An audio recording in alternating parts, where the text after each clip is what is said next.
Deadly violence has erupted along the Gaza border today as the U.S. Embassy officially opened its doors in Jerusalem. The move has been met with anger from Palestinians who see East Jerusalem as a future capital. More than 50 Palestinian protesters have been killed, including 6 children. But Israeli Prime Minister Benjamin Netanyahu is defending the country's action in Gaza, saying Israel has an obligation to defend the border. Noura Erakat is a human rights attorney, assistant professor at George Mason University, and a specialist in the Palestinian-Israeli conflict. She joins me now from Washington. Noura, thank you for being with us. Dozens have been killed in clashes along the border today. It's become the deadliest day of violence in the region since 2014. Israel has been criticized for its response. Can you explain why Palestinians are so outraged by the embassy move? So let's just start by saying that there isn't a border with Israel. Israel has never declared its border. So what you have are the armistice lines from 1949 that also constitute the 1967 lines. And so there is no border. Number two, there were no clashes between Palestinians and Israelis because there's a buffer zone. So Palestinians who are gathering in order to protest their dispossession and removal and they're demanding their right to return as refugees are basically not confronted by any Israeli civilians, not posing harm to any Israeli civilians, to any military installations, or to any Israeli soldiers. So there are no clashes. This was the lethal use of force against nonviolent protesters who did not pose a threat to Israel. Number three, this isn't just about the embassy move. Palestinians have been protesting for 70 years, demanding their right to return and their right to freedom. Since March 30th of this year, Palestinians have been gathering for the Great Return March, demanding that they have the right to return as refugees. It happens to coincide on the day that the U.S. is opening up its embassy in Jerusalem, and that is why there is a coincidence of these issues. But Palestinians are there every day protesting in silence or in marches with or without the spectacle of an embassy opening. So you do not believe then that Hamas is inciting these protesters? It has been made very clear that this is a gathering of Palestinian civil society who have organized themselves without any direction from Hamas and, in fact, in contravention to them. Hamas is not just Israel's nightmare. Palestinians don't want them either, but that is actually a scarecrow in this situation. When we continuously look at Hamas as the source of the issues, what we're doing is we are dehumanizing Palestinians who have been protesting for 70 years. Hamas wasn't created until 1987. Why were Palestinians protesting before then? Palestinians are being removed in Jerusalem, in Sheikh Jarrah, in Hizmeh, within Israel, in al-Hiran. There is no Hamas there. This is a scarecrow, and we should engage in more responsible discussion about why Palestinians are protesting, how their human rights are being violated, and how Israel needs to be held to account. So obviously this goes back, as you said, 70 years. What is the significance of today's move of the U.S. Embassy to Jerusalem? Israel declared its independence on May 14th, 1948. Palestinians consider May 15th, the day that their forced exile and removal was consecrated, as their catastrophe or their Nakba. Unlike any other country where refugees are given the right to return, Israel has prohibited the Palestinian refugees from the right to go back to their own homes because it explicitly does not want to disrupt a Jewish demographic majority. It wants to enshrine a racial, religious supremacy, and the mere presence of Palestinians would upend that.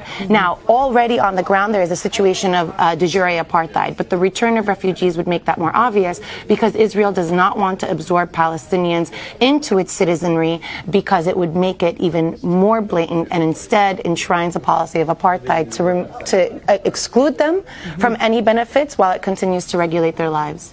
Now, just to get back to the issue of Hamas for a moment, I know you say that many Palestinians reject Hamas as well, but it does control Gaza and is helping to organize some of the organizations, and it has declared its intention to destroy Israel. So does Palestinian leadership need to acknowledge the right for Israel to exist in order to achieve peace? Do you think peace will come through a two-state solution? Do you know, I think your viewers should know, that Palestinians, the Palestinian National Council, recognized Israel's right to exist in 1988 and declared that Palestine will have an independent state in the West Bank and Gaza since 1988.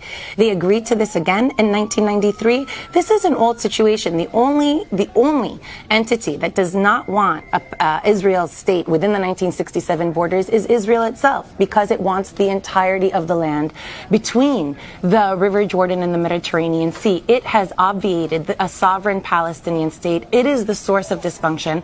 Netanyahu has said numerous times there will never be a Palestinian state. When he says that, he's basically saying there's no two-state solution. It's really odd then that we go back and put the blame on Palestine for what Israel has torpedoed as the best way to ensure its exclusive sovereignty. And then about Hamas, it also merits mention that Hamas has recognized that it would enter into negotiations with Israel in a unity government, and that it also endorses a two-state solution. So unless we want to blatantly disregard the empirical evidence on file, we cannot pursue this line of reasoning.